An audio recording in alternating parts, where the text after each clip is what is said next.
안녕하세요. 저는 동사무소에 근무하고 있는 30대 후반의 평범한 기혼 여성입니다. 오늘 제가 여러분께 페륜에 관한 이야기를 좀 해보려고 해요. 이 채널의 오래된 구독자 중 한 사람으로서 여기서 저도 꽤 여러 가지 사연들을 접했지만 이런 충격적인 사건이 제게도 일어날 거라고는 전혀 예상하지 못했거든요. 지금 이 사연을 듣고 있는 여러분도 이전에 저처럼 이것들은 나와 먼 얘기다 생각하며 듣고 계실 테죠? 근데 이게 나와 먼 얘기가 절대 아니더라고요. 바로 당장 내 사연이 될 수도 있는 거였어요.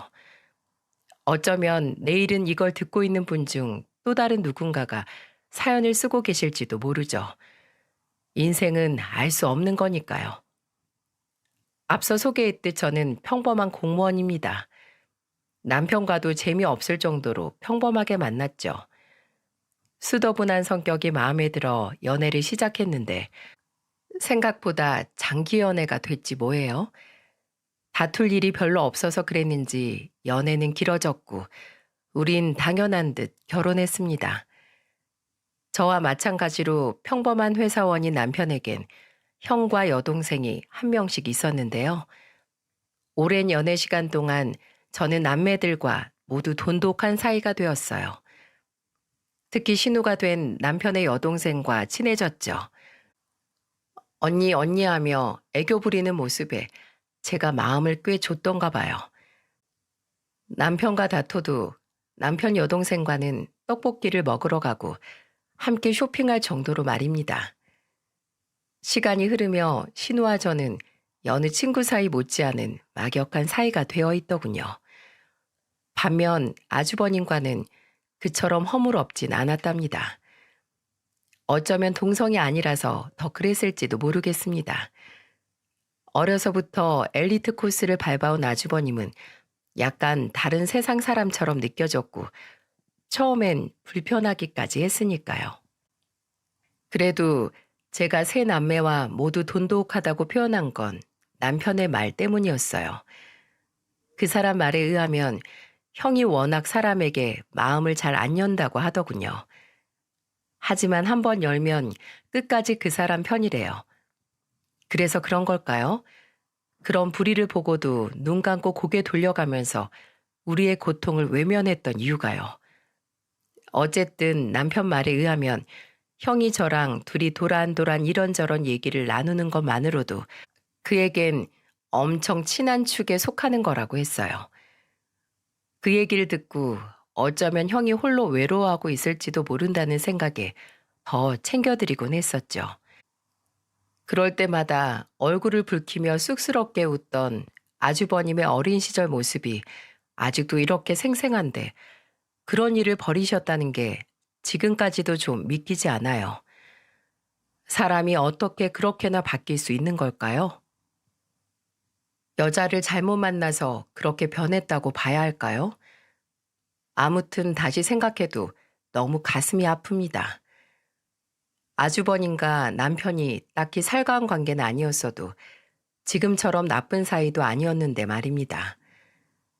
우리 중에 가장 멋지게 살 거라 믿은 아주버님이 제일 불행해진 것도 역시 큰 충격이었고요.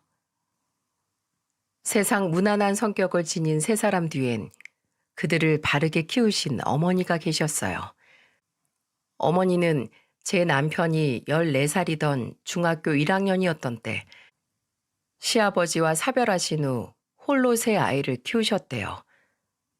요즘도 그렇지만 예전엔 여자 혼자 아이 셋을 키우기가 더 버거웠다네요. 뭐든 잡히는 대로 일해서 생계를 유지했던 어머니는 그중 비교적 고수익을 올릴 수 있는 고된 파출부 일에 정착하셨답니다. 손끝이 야물고 성실한 데다 입이 무거운 편이라 인기가 아주 많으셨다더군요. 음식 솜씨는 좀 좋게요. 누구든 저희 어머니 음식을 먹어보면 함부로 식당에 가지 못할 정도라니까요. 학생 시절부터 남편과 연애한 저는 휴일이면 을에 그의 집으로 놀러 가는 일이 잦았고 그때마다 당연하다는 듯 어머니의 밥을 먹었어요. 어머니는 저를 보고 복스럽게 먹어 예쁘다며 매번 고봉밥을 주셨죠. 교복을 입은 채 머슴이나 먹을 법한 굉장의 양의 밥을 받아들고 제가 세상 다 가진 표정을 하고 찍은 사진은 아직도 우리 집 벽에 걸려 있어요. 남편은 소시적 자기가 찍은 그 사진을 볼 때마다 정말 잘 찍지 않았냐며 감탄하곤 해요. 그럼 저는 모델이 좋아서 그런 거라고 응수하죠. 그럴 때마다 우리 두 사람은 어린 그 시절로 돌아간 것처럼 행복하게 웃습니다. 마냥 재밌고 즐거웠던 때니까요. 그만큼 그 시절은 우리에게 정말 값진 추억이랍니다.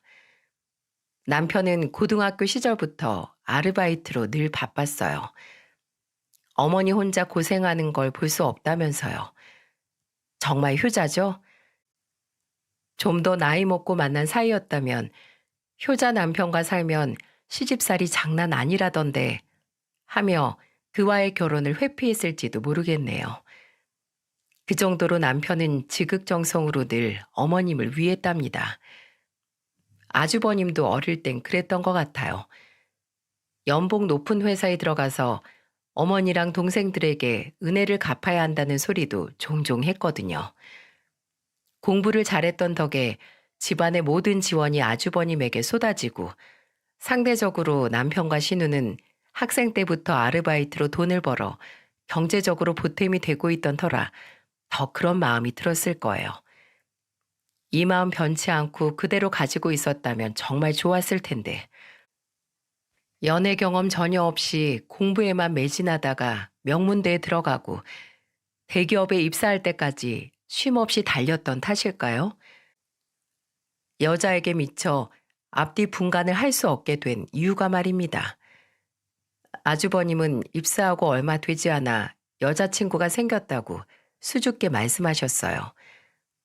당시 그 여자친구가 제 형님이 된 거고요. 연애는 저희가 훨씬 오래 했지만 결혼은 아주버님이 1년 빨리 하게 되었답니다. 아무래도 두 사람 모두 안정적인 직장과 높은 연봉이 있었기에 그게 가능했겠죠. 부러운 마음을 누르고 저는 두 분을 진심으로 축하해 주었어요. 이렇게 또 새로운 가족이라니 너무 흥분됐었죠. 처음에는 말입니다. 이쯤 되니 모든 일의 원흉이 된 형님에 대해 말하지 않을 수가 없네요. 형님과의 첫 만남이 어땠는지 알게 된 제 주변 사람들은 모두 분노를 감추지 못하더라고요. 정작 저는 그때 별 생각이 없었는데 말이에요. 길을 지나다 보면 목이 돌아갈 정도의 미인들이 간혹 있죠? 제 형님은 그런 사람 중 하나였어요. 늘씬한 몸에 옷도 잘 입었는데 걸친 것 모두 하나같이 고가의 것들이었습니다. 명품 같은 거 잘 모르는 저 같은 사람도 한눈에 알 수 있을 정도의 브랜드들이 많았죠. 반면 저는 어릴 때부터 딱히 예쁘단 소리를 들어보지 못하고 컸어요. 간혹 사람들이 인사치레로 귀엽다고 말해 주었지만 그런 외모 칭찬은 하나도 즐겁지 않았죠. 제가 봐도 동그란 얼굴에 몸매도 그저 평범하기만 했거든요. 그래서 좀 주눅이 들었던 것도 같습니다. 형님은 아주버님과 같은 회사에 다니고 있다고 했는데 동기들과 비교도 할 수 없을 만큼 초고속 승진을 한 직장 상사라고 했어요. 연상이고 또 능력 있는 여자라고요. 형님에겐 대체 없는 게 뭘까 싶었죠. 저랑은 다른 세상 사람처럼 느껴지더군요. 이제까지 아주버님께 느낀 그런 위화감과는 비교도 할 수 없을 만큼이요. 너무 잘난 사람 옆에 있으니 제가 좀 못나 보인다는 생각이 잠깐 들긴 했지만 그런 사람과 가족이 된다는 것에 진심으로 기뻤습니다. 그간 고생하신 어머님과 장남 학비 마련 돕는다며 애썼던 남편과 신우 모두에게 좋은 소식이라 여겼으니까요. 좀 더 가까워지고 싶은 마음에 무슨 말이라도 걸어보려고 저는 그녀가 들고 있던 가방을 언급했어요. 너무 고급스럽고 예쁘다고요. 당시엔 몰랐는데 제가 모르던 로고가 적힌 그 가방도 나중에 찾아보니 상당한 고가 명품이었고 인터넷 최저가로도 200만 원이 넘는 그런 모델이었더라고요. 형님은 우아하게 웃으시면서 제게 말씀하시더군요. 좋은 구두를 신으면 그 구두가 좋은 곳으로 데려다 준다는 말처럼 좋은 물건을 지니면 그만큼 좋은 에너지가 발산되거든요. 여기까지만 했으면 참 좋았을 텐데 형님은 그 한마디를 덧붙이셨어요. 제 친구들이 화를 냈던 것도 바로 이 말 때문이었죠. 시장에서 산 싸구려 가방 들고 다니면 사람이 그만큼 격 떨어진다는 거 잊지 말아요. 부드러운 말투와 온화한 표정으로 한 말이라 처음엔 그것이 상당히 폄하적인 말이라는 것도 눈치채지 못했을 정도였어요. 높은 자리에 있다더니 사람을 많이 상대해봐서 말투와 분위기가 사뭇 남다른 건가 라는 생각이 들기도 했죠. 저도 종일 민원인들을 많이 만나는데 저는 왜 이런 것들을 갖추지 못한 걸까 싶기도 했고요.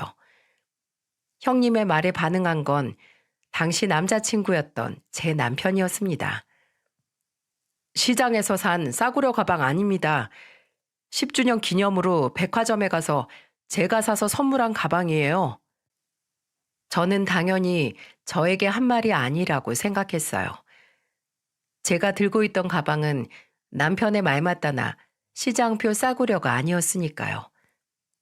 하지만 남편은 달랐습니다. 공격적으로 느껴졌는지 그의 목소리가 조금 격앙되어 있었어요.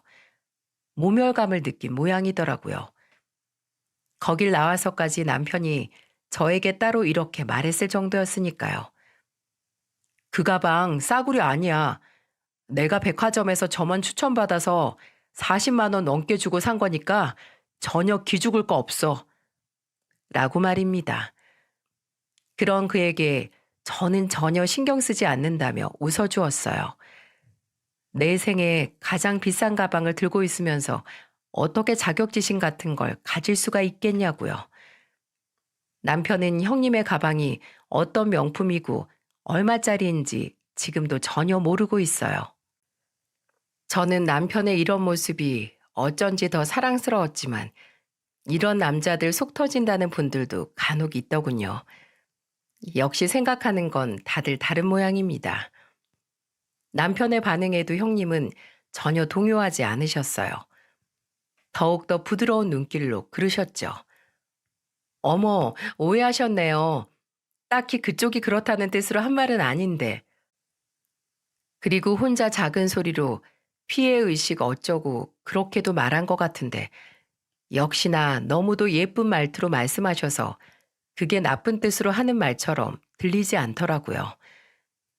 남편이 뭐라도 한 번 더 응수하려고 했지만 제가 가만히 그의 소매를 잡아 끌며 고개를 가볍게 저었어요.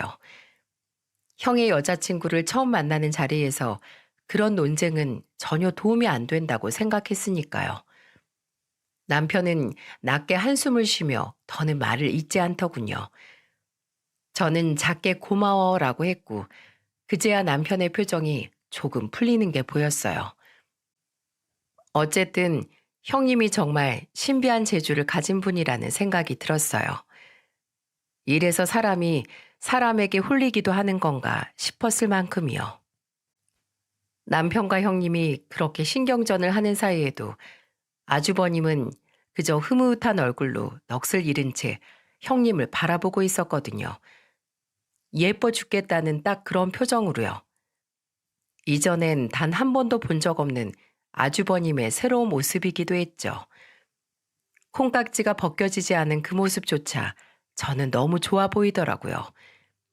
긴 시간 연애한 우리에겐 없는 모습이기도 했으니까요.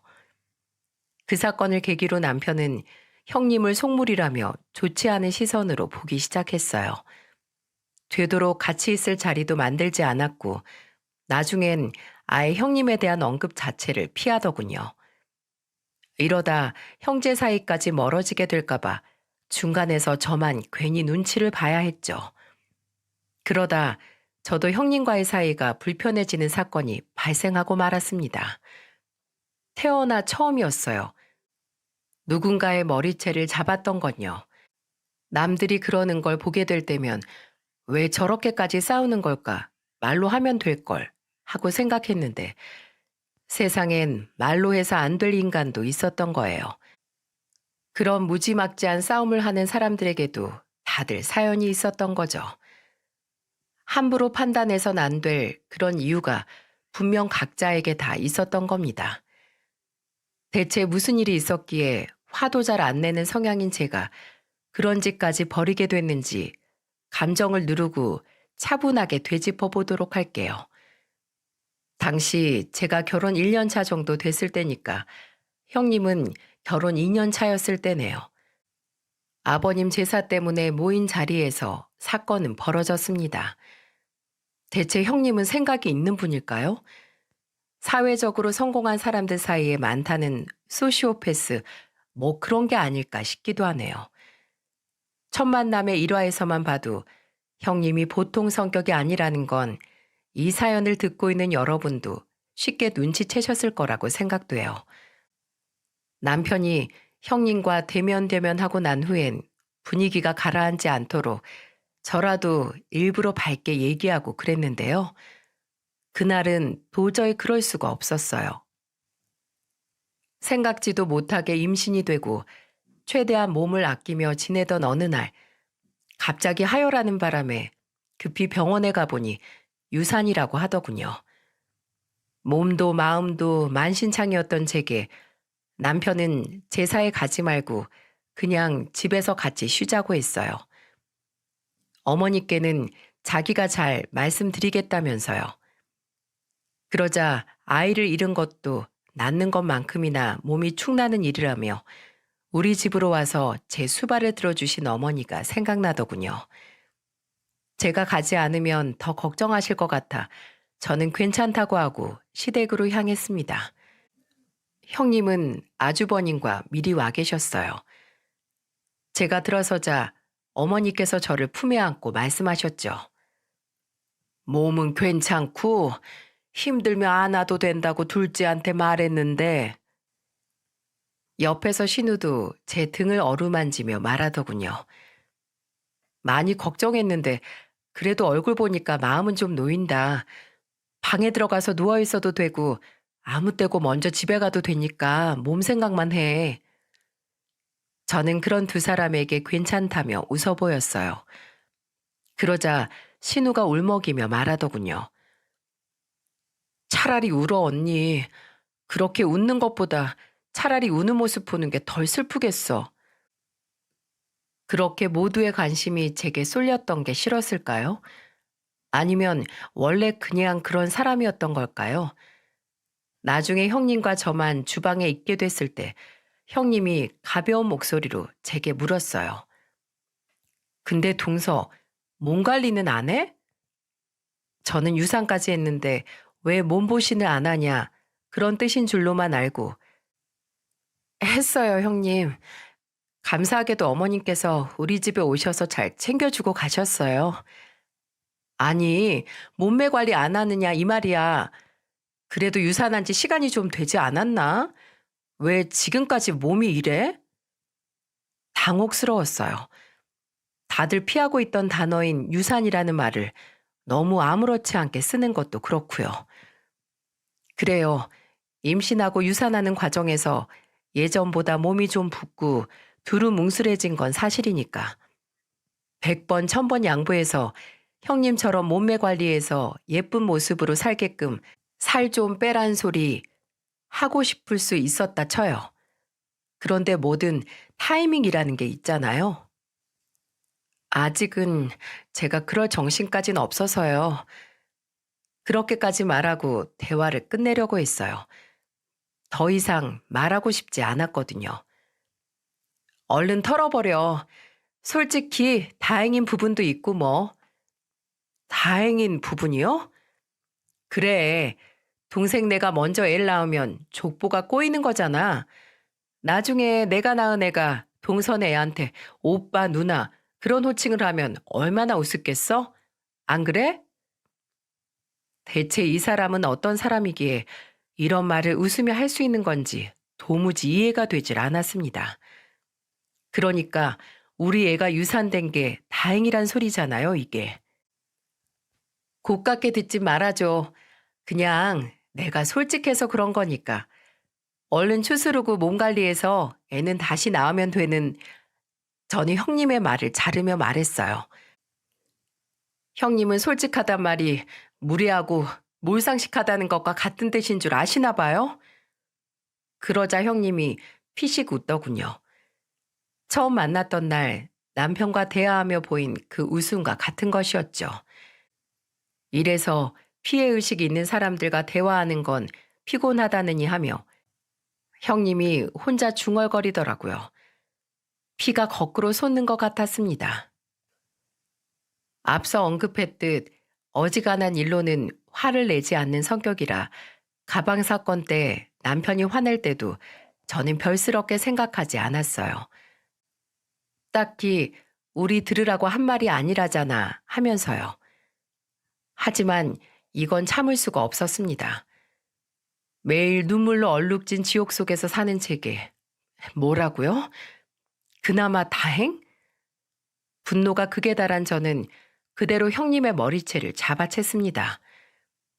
형님이 쎄된 비명을 날카롭게 내질렀고 온 가족이 주방으로 뛰어왔어요. 하지만 저는 형님의 머리채를 놓아주지 않았답니다. 아주 대머리를 만들어버릴 작정이었으니까요. 제가 안 해서 그렇지 싸움을 굉장히 잘하는 스타일이더라고요. 지금이야 이렇게 아무렇지 않은 듯 여유를 가지고 말하고 있지만 당시엔 정말 처절한 마음이었어요. 죽여버리고 싶은 충동이 일 정도였으니까요. 결국 한참 만에 저에게서 벗어난 형님이 씩씩거리며 시댁에서 사라졌고 아주버님도 그 뒤를 급하게 따랐죠. 저희 두 손엔 형님의 윤기나고 찰랑거리던 머리칼이 마구잡이로 헝클어진 채 덥수룩하게 쌓여 있었답니다. 남편과 저는 이 일이 있고 난 후 더는 아주버님 부부와 보지 않았어요. 더는 상대할 가치가 없다고 느껴졌거든요. 그 어떤 일이 생겨도 중간에서 아주버님은 병풍인 양 형님에게 아무런 제지도 가하지 않았어요. 이제와 생각해보니 그것이 결국 그토록 끔찍한 사건이 일어나게끔 만든 발판이 된 것 같다는 생각이 드네요. 형님의 만행은 그것으로 끝나지 않았으니까요. 어느 날 형님이 최연소 부장 타이틀을 달았다는 소식이 들려왔어요. 임원이 되기 위해 최선을 다해 노력하고 있다는 소리까지요. 그리고 얼마 지나지 않아 형님이 쌍둥이를 임신했다는 얘기를 듣게 됐습니다. 형언할 수 없는 기분이 저를 애워쌌어요. 얼른 마음을 추스리려 애썼죠. 하지만 쉽지 않더라고요. 아버님 제삿날 있었던 일이 생생하게 떠올라 제 마음은 한참이나 음험한 기운 속에서 허우적거려야 했죠. 그런 서로의 소식은 남편과 아주버님을 통해 오고 갔습니다. 회사 때문에 먼 지방으로 간 신우를 제외하고 어머니, 아주버님, 남편 이렇게 세 사람이 시댁에서 가끔 식사하면서 서로의 소식을 나눴거든요. 이런 집안 사정과는 상관없이 어머니와 저는 여전히 돈독하게 잘 지내고 있었어요. 제가 시댁으로 갈 때도 있었고 어머니께서 우리 집으로 와주실 때도 있었고요. 종종 밖에서 만나 차를 마시거나 식사를 하기도 했습니다. 형님이 쌍둥이를 출산할 때가 다가오자 어머님이 제게 그러시더군요. 아주버님 집에 들어가 살면서 아기들 키우는 걸 도와주기로 했다고 말입니다. 이미 연로하신 어머니께서 하나도 아닌 두 아기를 돌보다가 건강을 해치면 어쩌나 걱정이 됐습니다. 저는 차라리 산후 도우미를 쓰는 게 낫지 않겠냐고 제안했어요. 그랬더니 어머님께서 이미 집을 처분하셨다고 하는 거예요. 여기서부터가 뭔가 싸했습니다. 말이 떨어지기 무섭게 집을 정리하시다니요.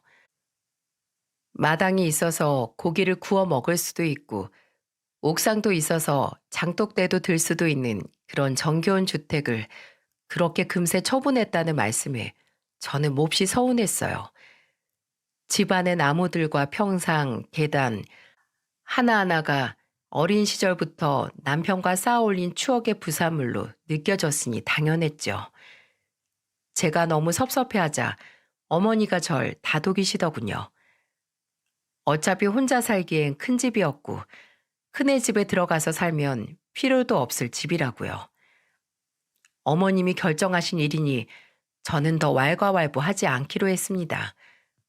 다만 아주버님네로 들어가 살더라도 지금처럼 가끔 저와 밖에서 같이 식사하시거나 종종 우리 집에서 주무시기로 하고 얘기를 마무리했죠. 어째서 안 좋은 예감은 틀리는 법이 없을까요? 쌓아던 그 느낌에 더해져 저는 얼마 지나지 않아 경악할 만한 광경을 목격하고 말았어요. 무슨 일일지 감이 잡히시나요? 무슨 일인지는 알 수 없더라도 누구 짓인지는 이제 다들 아실 테죠? 그래요. 우리 집안으로 굴러들어온 괴물, 형님이었어요. 남편은 회식이 있다면서 좀 늦는다고 했던 터라 집안일을 끝내놓은 후 저는 가볍게 맥주 한 잔을 하려던 참이었죠. 그때가 아마 저녁 8시쯤 됐을 거예요. 금방이라도 울음을 터뜨릴 듯한 목소리로 시어머니께서 제게 전화를 하신 것 말입니다. 작은 애니? 엄만데 나 좀 이 집에서 데리고 나가줄 수 있겠니?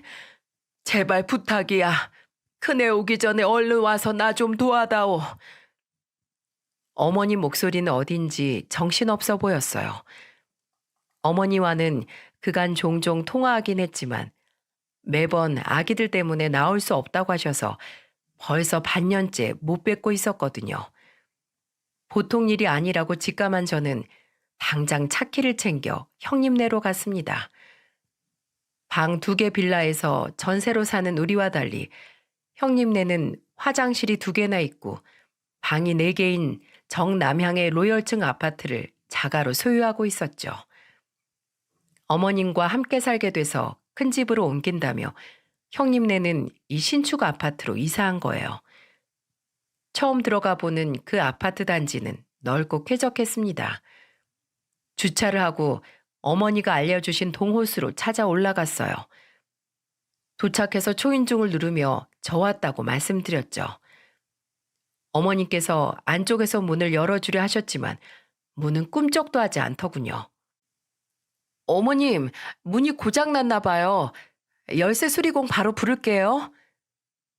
급하게 열쇠업자를 불러 문을 따는데 그분이 이상한 소리를 하시더라고요. 이거 밖에서 이중잠금 할 수 있게 따로 설정을 해둬서 안 열리는 거네요. 보통은 어린애가 혼자 문 열고 나갈까 봐 하는 건데 이 경우엔 3만 원 추가됩니다. 바로 알았다고 하면서 조금 더 빨리 끝내주시면 그만큼 추가 금액 더 드린다고 했더니 열쇠공은 손놀림이 빨라지더군요. 중간중간 아파트 문을 슬며시 두드려 어머니가 괜찮으신지 확인했어요. 금방 될 거라고 안심시켜드리면서요. 어머님은 안에서 거의 울다시피 하고 계셨습니다. 저는 최선을 다해 그런 어머님을 달래드렸죠. 어머님, 괜찮아요. 문 금방 열어드릴 거니까 조금만 진정하세요. 아셨죠? 조금 지나자 문이 열렸습니다. 웃돈까지 얹어 얼른 돈을 주고 열쇠 수리공을 보냈어요.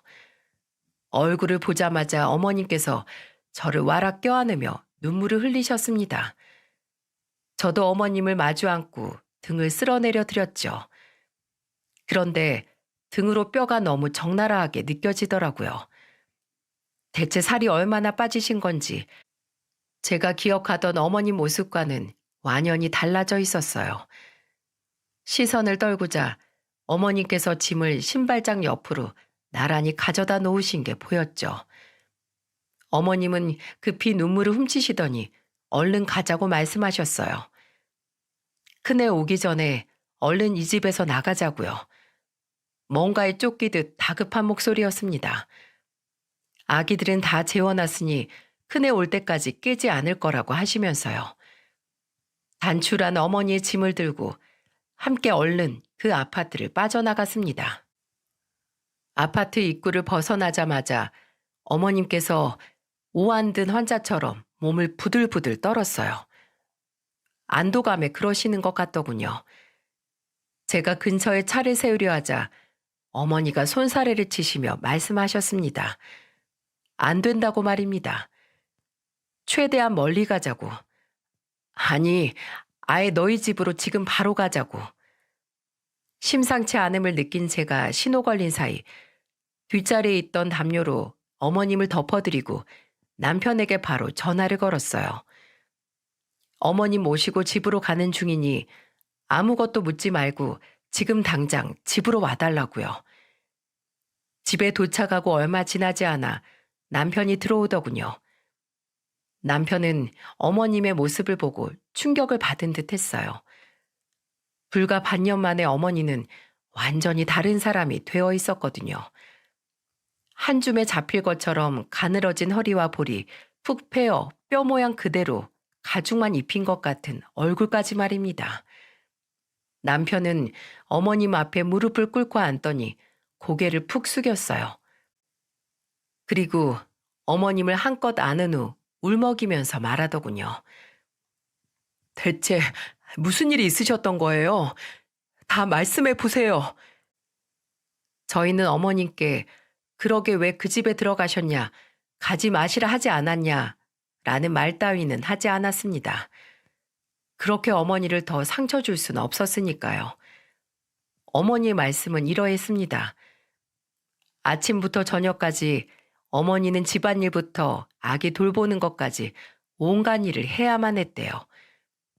형님이 들어왔을 때 청소가 되어 있지 않거나 아기를 시켜놓지 않으면 바닥에 있는 장난감들을 집어 어머님께 마구 던졌다고 하더군요. 그 얘기를 듣고 저는 얼른 어머님께 다가앉아 옷을 끌어올리고 어머니 팔이며 다리를 훑어보았습니다. 예상대로 여기저기 멍자국이 가득했어요. 남편이 어금니를 깨물고 눈물을 흘리더군요. 저는 그대로 어머니를 껴안고 오열했어요. 어머님, 왜 진작 전화하지 않으셨어요? 그러자 어머니가 울면서 그러시더군요. 큰애가 매일 핸드폰을 숨겨놓고 출근해서 전화할 수가 없었어. 형님은 어머님을 모셔가 놓고 그렇게 엽기적인 행각을 벌이고 있었던 겁니다. 형님은 외출하기 전 자신이랑만 연결되는 구형 통신 장비만 하나 두고 나간다고 했어요. 아기들한테 일이 생기거나 위급한 상황일 땐 그걸로 연락하라고요. 이게 말이나 되나요? 여러분은 상상이 되세요? 지금이 어떤 세상인데 이런 식으로 노인을 학대한다 말인가요? 그럼 얼마 전까지 저랑은 어떻게 통화하신 거냐 물으니 형님이 옆에서 통화 버튼 눌러주고 감시하고 있었다는 거예요. 그래서 평소와 같이 밝은 목소리로 통화하셨던 거고요. 억장이 무너진다는 게 바로 이런 걸 말하는 걸 봅니다. 기이하고 가학적인 행동은 이것으로 끝이 아니었어요. 새벽부터 밤늦게까지 온갖 굳은 일은 어머니께 다 맡겨놓고 형님이 어머님께 드린 돈은 단돈 10만 원이었다고 해요. 그 돈마저 아기들 분유와 기저귀를 사는 것에 다 쓰게 만들어버리고요. 이게 정말 사람인가요? 겉모습만 그렇게 화려하고 멋지면 뭐하나요? 안에 든 게 썩은 달걀보다 더 악취 풍기는 시궁창인데 정말 벌레만도 못한 쓰레기구나 하는 생각밖엔 안 들더군요. 그때 갑자기 남편이 어머님께 핸드폰 지금 어디 있냐고 물었어요. 그러자 어머님께서 빠져나오느라 너무 정신없고 무서워서 어디 둔지 모르겠다고 하셨습니다. 남편은 서재로 달려가 노트북을 들고 오더니 말했어요. 엄마, 지난번에 제가 폰 새로 사드리면서 앱이랑 전화번호부 기존 거 그대로 옮겨드렸잖아요. 그때 자동 통화 녹음 기능도 함께 들어갔을 거예요. 바로 확인해 볼게요. 이것만 확인하고 병원 가서 진단서 끊어요, 우리. 남편의 말이 맞았어요. 어머님의 통화 내용은 자동 녹음되어 클라우드로 연동되고 있었어요. 남편은 녹음 파일을 모두 하드에 저장한 후 병원에 가자고 말했어요. 우린 바로 병원으로 달려가 진단서를 뗐습니다. 의사가 어머니를 진찰하더니 놀라더라고요. 6달 전보다 어머님의 몸무게는 7kg 줄어들어 있었고 영양 불균형 또한 심하다고 했어요. 여기저기 멍자국과 상처도 보기 힘들 정도로 많았고요. 의사는 어머님께 전치 4주를 진단했어요. 그리고 말했죠. 폭행 사건의 경우 전치 4주부턴 징역 6개월이 구형 가능합니다. 절대 용서하지 마시고 꼭 벌받게 하세요. 뉘우치지 않을 사람들에겐 용서는 사치예요, 어머니. 집으로 돌아와 안 드시겠다는 어머니 식사를 억지로 조금 챙겨드렸어요. 소화하시기 쉽게 죽을 만들어드리고 따스한 물로 씻겨드린 후 주무시는 모습까지 지켜봤습니다. 어릴 때부터 제게 고봉밥을 퍼주시던 따스하고 환한 시어머니가 이렇게 연약하고 앙상한 모습으로 제 앞에 계시다니 계속해서 터지는 눈물을 주체할 수가 없었죠. 어머님의 숨소리가 고르게 퍼지는 걸 확인하고 나서야 우리는 방에서 나왔습니다. 그리고 아까 받아둔 자동 녹음 파일을 하나하나 열어봤어요. 정말 미쳐버리겠더군요. 남편은 분노를 주체하지 못해 피가 안 통할 정도로 주먹을 꽉 쥐어타 놓기를 반복했죠. 녹음 파일엔 그 여자와 어머님의 목소리가 고스란히 담겨 있었어요. 벌레만도 못한 그 괴물이 너무도 다정한 말투로 어머니께 말하더군요. 어머님, 팔출부일 오래 하셨다면서요. 입주 팔출부 한다고 생각하시면 되는 거 아닌가요? 뭐가 그렇게 힘들단 건데요? 아들네 집에서 그냥도 도와주시는 어머님들 많으시던데 저희는 돈도 드리잖아요. 이어 어머님이 간절하게 호소하는 목소리가 이어졌어요. 정말 너무 괴로워서 그런다. 나 좀 살려다오. 이제 나도 많이 늙어서 이렇게까지 힘들게 살림 못 봐. 그러니 그냥 다른 사람 구해. 모르는 사람이 제 살림 만지는 거 싫어요. 그러니 지금처럼 아기들도 그렇고 살림도 계속 어머님이 살펴봐 주세요. 그럼 아기 봐주는 사람이라도 따로 구해. 더는 못한다. 난 절대 못해.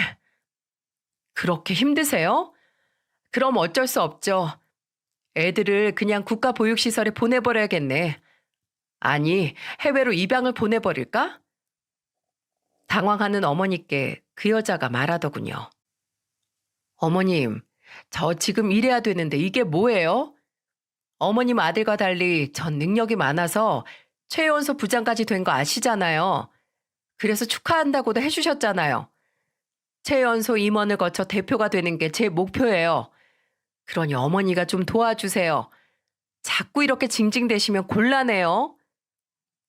녹음은 계속 이런 식이었어요. 갈수록 어머니는 울부짖고 그 여자는 웃으며 사람 미치게 하고요. 어머니께서 저와 남편에게 이 사실을 알린다고 하자 그러는 즉시 바로 애들은 고아원에 보내버리겠다고 하더군요. 그리고 다음 날부터 핸드폰을 숨겼는지 더는 두 사람의 목소리가 담긴 녹음 파일이 존재하지 않았습니다. 남편과 저는 다음 날 병가를 냈어요. 병가를 사유로 쓴 게 거짓말은 아니었어요. 몸이 아픈 것 이상으로 마음이 너무 아팠으니까요. 어머님은 저와 함께 집에 계시고 남편은 변호사 사무실을 찾아갔습니다. 그리고 불효자 방지법의 일부라도 적용시켜서 아주버님네 부부를 처벌할 수 있는지 알아봤죠. 아직 실효성은 없는 법인지라 어렵다는 답변이 돌아왔지만 노인 학대죄와 특수폭행은 적용시킬 수 있다고 했다더군요. 남편은 변호사와 함께 경찰서로 가 바로 두 사람을 고소했다고 했어요. 남편에게 이 내용을 위임한다는 어머니의 자필 서명과 도장이 찍힌 종이, 의사의 진단서, 폭행의 흔적이 남은 어머님의 신체 사진, 음성 파일에서 추출한 통화 기록과 원본이 든 USB까지 모두 다 첨부해서요. 한 가지 더, 그 집의 문을 딸 때 불렀던 열쇠공이 증인으로 출석해준다고 해서 그 내용도 따로 변호사에게 넘겼다고 하더군요. 이것도 저희에게 유리한 방법으로 돌릴 수 있다는 변호사 말에 남편이 그 사람을 설득했대요. 여기까지 마친 남편은 아주버님의 회사로 찾아갔다고 했습니다. 천연덕스럽게 남편 앞으로 나온 아주버님을 향해 남편이 팔을 치켜들어 있는 힘껏 따귀를 때렸다고 해요. 뭐가 부러지는 소린가 싶어 멀리 있던 사람들이 고개를 돌릴 정도로 강하게요. 그리고 아주버님께 이렇게 말했다고 합니다. 그래, 난 공부 못했으니까 잘난 형이 대학 가고 좋은 곳 취직하고 그런 게 옳다고 생각했어. 지금의 네 위치 너 혼자 만든 거 아니야. 어머니의 뼈와 살이 녹아있고 나와 은주의 피땀이 녹아있어. 그런데 네가 감히 어떻게 엄마를 그렇게 대해? 엄마가 우릴 위해 어떻게 살았는데 네가 그러고도 사람 새끼야? 네 여편네도 쓰레기지만 더 나쁜 건 방관한 너야, 이 새끼야. 아주버님은 아무런 말도 없이 고개만 숙였다고 하네요. 그런 형을 향해 남편이 말을 이었다고 했어요. 방금 너랑 그 여자 고소하고 왔어. 어찌나 열심히 엄마를 부려먹고 학대했는지 여기저기 흔적들을 많이 남겼더라고. 기대해. 앞으로 집도 회사도 아닌 교도소에서 먹고 자게 만들어 줄 테니까. 아주버님은 그런 남편에게 단 한마디도 하지 못한 채 그저 고개를 숙인 채 서 있기만 했다더군요. 어머님은 우리와 함께 지내면서 조금씩 몸도 마음도 회복되어 갔어요. 하지만 아주버님 때문에 늘 마음 한켠이 무겁다고 하셨죠. 제 마음 같아서는 반드시 죗값을 치르게 하고 싶었지만 어머님은 영 내키지 않는다고 하시더군요. 아무리 그래도 자식인데 하시면서요. 며칠 전 아주버님 내외가 집으로 찾아와 열어주지 않는 문 앞의 찬바닥에 몇 시간이나 무릎을 꿇고 앉아 눈물로 호소 한 통에 마음이 약해진 거겠죠. 악어의 눈물인 줄도 모르고 말이에요. 결국 어머님은 저와 남편에게 고소를 취하하고 싶다고 말했어요. 어머님께선 그 둘이 정말 반성해서 용서를 빚는 것 같으냐고 제가 여쭤보자 어머니께서 고개를 절레절레 흔드셨어요. 아가, 자식이란 게 그렇더라. 아무리 주고 또 줘도 끝이 없게 주고 싶은 존재 말이다. 내가 할 수 있는 거라면 뭐든지 다 해주고 싶은 거. 그게 바로 새끼야. 어쩔 수가 없어. 이건 천륜이니까. 천벌을 받아야 할 사람들을 어째서 천륜으로 지키시려는 건지 이해가 되지 않았지만 우린 어머님의 결정을 따르기로 했어요. 어머님의 뜻을 존중해드리고 싶었으니까요. 고소는 취하되었지만 생각지도 못한 방식으로 두 사람은 세상의 심판을 받게 되었답니다. 역시 정의는 살아있더라고요. 무슨 소리냐고요? 어떻게 새어나갔는지는 모르겠지만 아주버님네 회사 내에 소문이 파다하게 퍼졌대요. 어린 쌍둥이를 키우는 부장과 과장 부부가 시어머니를 감금해 놓고 착취하며 학대했다는 내용으로요. 사람들은 가십의 주인공이 누군지 금방 알게 됐고 두 사람이 지나갈 때마다 수군거린다고 해요. 사람들에게 손가락질 당하면서 그들은 과연 이 일을 어떻게 생각할까요? 억울할까요? 아니면 좀 더 조심할 걸 재수없게 걸렸다라고 그렇게 생각할까요? 어머님은 저희와 함께 지낸 지 약 2달 만에 체력을 거의 회복하셨어요. 완벽하진 않았지만 몸무게도 많이 돌아오셨고요. 어린 시절 시도 때도 없이 찾아가면 제게 언제나 맛있는 밥을 주시던 그때 따스했던 그 눈빛도 조금씩 돌아오고 있었어요. 초반엔 늘 불안한 눈빛으로 사방을 두리번거리면서 그 여자가 쫓아와 금방이라도 어머님을 끌고 갈 것만 같다고 안절부절 못하셨거든요. 앞으로는 제가 더 잘해드릴 생각이에요. 어떻게든 우리와 함께 편히 지내실 수 있도록 말입니다. 어머니께서 어느 날 저를 부르시더니 말씀하시더군요. 아가, 엄마랑 사는 거 불편하진 않니? 전혀요, 어머니. 그렇게 말해주다니 고맙구나. 그래도 나 방 구해지는 대로 얼른 나가도록 하마. 저는 어머님의 두 팔을 꼭 잡고 간절히 부탁드렸어요. 그러지 마시고 저희와 계속 함께 지내세요. 전 어머니랑 사는 거 너무 좋아요.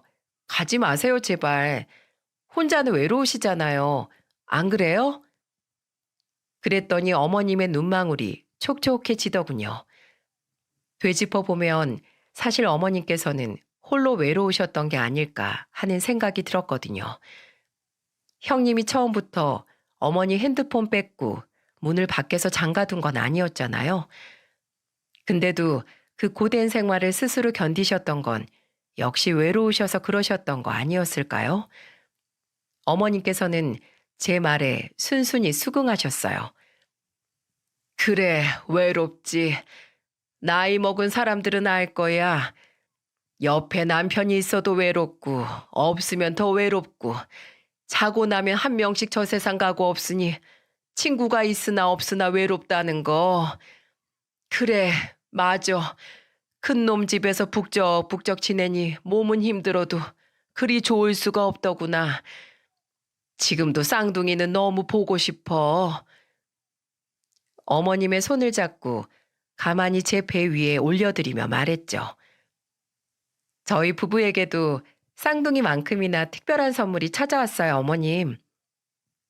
그러자 어머님 얼굴에 화색이 돌더군요. 장하다고, 축하한다고 저를 몇 번이나 안고 토닥여 주셨어요. 그리고 결심한 듯 말씀하셨죠. 아가도 곧 태어날 테고 우리 계속 같이 지내려면 좀 더 넓은 곳으로 가야 하지 않겠니? 여기 전세 계약도 곧 끝난다며. 제가 고개를 끄덕이자 어머니께서 잠시 방으로 들어가시더니 통장과 도장을 가지고 나오셨어요. 이거 이사할 때 보태렴. 특별한 선물로 찾아온 우리 손주에게 나도 이 정도 정성은 보여야 하지 않겠니? 통장을 열어보니 거기에는 2억이라는 큰 돈이 들어있었어요. 너무 놀란 저는 어머니께 여쭤보지 않을 수 없었죠. 대체 이게 무슨 돈이에요? 무슨 돈은 집 한 돈이지. 그거 아주버님한테 다 주신 거 아니셨어요? 어머님과 합치면서 아주버님네가 신축 고가 아파트로 이사 갔으니 당연히 거기에 어머님 돈이 전부 들어갔을 거라 생각했거든요. 주긴 걔들 하는 거 봐라. 뭘 믿고 돈을 턱하니 주겠니? 계속 달라고 보채는 걸 이런저런 핑계로 버텼지. 어쩌면 그래서 나한테 더 모질게 했을지도 모르겠구나. 마음이 참 아팠습니다. 어쩌면 어머님은 시숙님 부부에게 어느 정도는 그냥 당해주자는 마음 아니었을까요? 자식에 대한 사랑으로 그리고 또다시 마주할지 모를 외로움을 밀어내기 위해서요. 그러다 강도가 너무 심해지고 스스로 구제할 수 없는 지경에 이르셨던 것 같지만 말입니다. 어머님께서는 호환 마마보다 더 무서운 게 바로 외로움이다 라고 하셨어요. 그러면서도 저한테 부담이 될까 다시 집을 구해 홀로 나가겠다고 하신 어머님 마음에 어찌나 가슴이 시리던지요. 전 어머님을 꼭 안으며 말했어요. 어머님, 이제부턴 이 며느리가 지켜드릴게요. 외로움으로부터든 못된 그 여자로부터든 어머니를 괴롭게 하는 그 모든 것으로부터 이제는 제가 지켜드리려고 합니다. 그간 너무 고생 많으셨으니까요. 험한 일을 겪으면서 저희 어머니는 정신과 치료까지 받으셔야 했어요. 상담 선생님도 이젠 어머니가 많이 안정되셨다고 하고 제가 느끼기에도 어머니는 이전의 모습을 많이 되찾은 것 같긴 해요. 아직도 간혹 밤에 악몽을 꾸고 벌떡 일어나는 일이 좀 있긴 하시지만은요. 그래도 앞으로 더 나아지시겠죠? 시숙님 부부가 어떻게 지내는지도 궁금하시죠? 건네 전해 들은 얘긴데 두 사람 아주 곤혹스러운 전쟁을 치르고 있다고 하더군요. 어머니를 학대 감금했던 게 단지 내 시터들 사이에서도 소문이 쫙 나서 사람을 구할 수가 없었대요. 그래서 결국 아주버님이 육아휴직을 신청해서 쌍둥이들을 돌보고 있는 상태라고 하더군요. 남들 눈을 중시해서 엄청난 고가의 신축 아파트로 무리하게 이사한 탓에 대출금 갚느라 허덕거리고 있다고도 하고요. 덕분에 그 여잔 당근으로 명품을 정리하고 있는데 심지어 속옷까지 다 내놓고 있다고 하더군요. 그 얘기를 듣고 저도 모르게 중얼거렸습니다. 빤스까지 명품 입는 여잔데 그걸 못 알아보고 머리채를 잡아 돌렸으니 화날 만도 했겠다. 그러자 남편이 크게 웃음을 터뜨리더군요. 옆에 계시던 시어머니도 같이 웃음을 터뜨렸고요. 저도 덩달아 웃어버렸습니다. 이렇게 우린 조금씩 상처에서 벗어나고 있는 거겠죠. 여러분이 제가 겪은 폐륜 이야기를 어떻게 들으셨을지 모르겠네요. 사연을 듣는 입장에서 추천과 댓글을 남길 땐 별 생각이 없었는데 막상 제가 사연을 남기고 여러분께 제 이야기를 들려드린다고 생각하니 얼마나 떨리는지 몰라요. 사연 신청된 게 채택되어 영상이 만들어지면 어머니께 보여드리려고요. 저희 어머니께 응원 댓글 남겨주시면 직접 보시라고 꼭 전할게요. 전자기기에 익숙하지 않으셔서 답변은 못 남기겠지만 보고 꼭 힘내실 수 있게 여러분이 도와주세요. 미리 감사합니다. 응원해주신 모든 분들에게요. 문제는 문제 자체가 아니라 우리가 그걸 어떻게 문제 삼느냐에 따라 바뀐다더군요. 문제에 잠식되지 마시고 그럼 오늘도 좋은 하루 보내세요. 저도 여러분을 응원할게요.